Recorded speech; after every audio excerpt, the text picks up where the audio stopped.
En plein cœur de la capitale, Adrien Lefebvre est en route pour rejoindre un rassemblement d'éleveurs laitiers, à 2 pas de l'Assemblée nationale.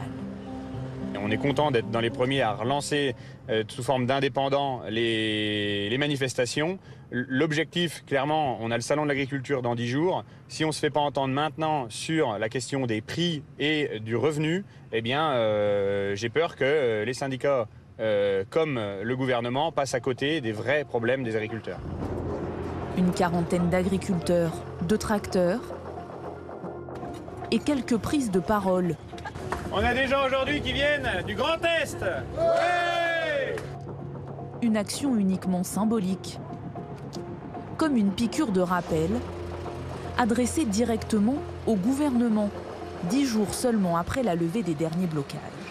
L'objectif, c'est clair, c'est de garder cette pression jusqu'au salon de l'agriculture. Après, elle va peut-être se faire différemment que de bloquer la couronne parisienne, mais elle va se faire et elle va continuer. Car depuis qu'ils sont rentrés chez eux, beaucoup d'agriculteurs estiment que rien n'a changé.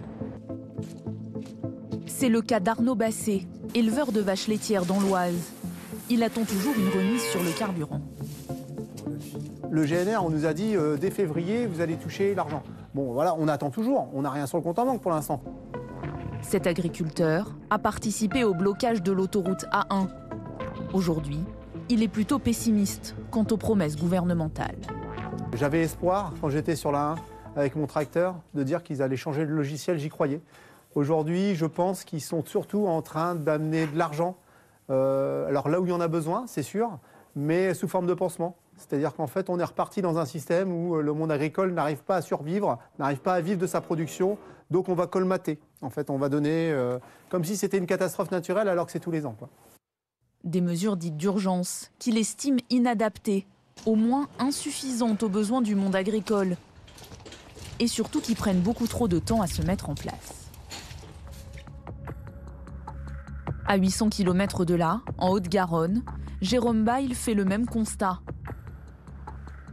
Cet éleveur, à l'origine du premier barrage routier dans le sud-ouest, est devenu l'une des figures du mouvement fin janvier.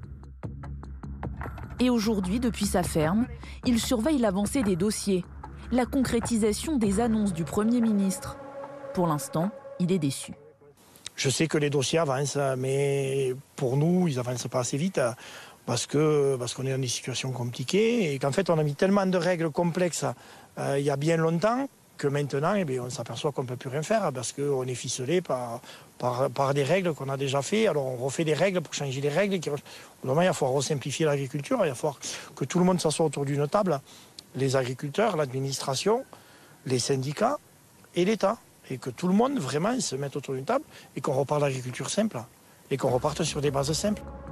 Une refonte en profondeur, car s'ils n'obtiennent pas ce qu'ils veulent, les agriculteurs ont prévenu. Ils sont prêts à se mobiliser à nouveau. Vous savez, dans l'agriculture, on réfléchit, on n'a que ça à faire. Donc on réfléchit beaucoup et on a des bonnes idées, je pense, qui pourraient mettre des gros coups de pression. Moi, j'ai tenu parole au premier coup, mais je leur ai donné ma parole aussi, que s'ils ne me respectaient pas, je ne les respecterai plus.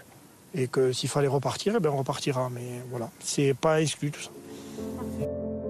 Les agriculteurs, qui acceptent de patienter encore une dizaine de jours avant d'envisager une reprise du mouvement, quitte à mettre en péril le rendez-vous phare du Salon de l'agriculture.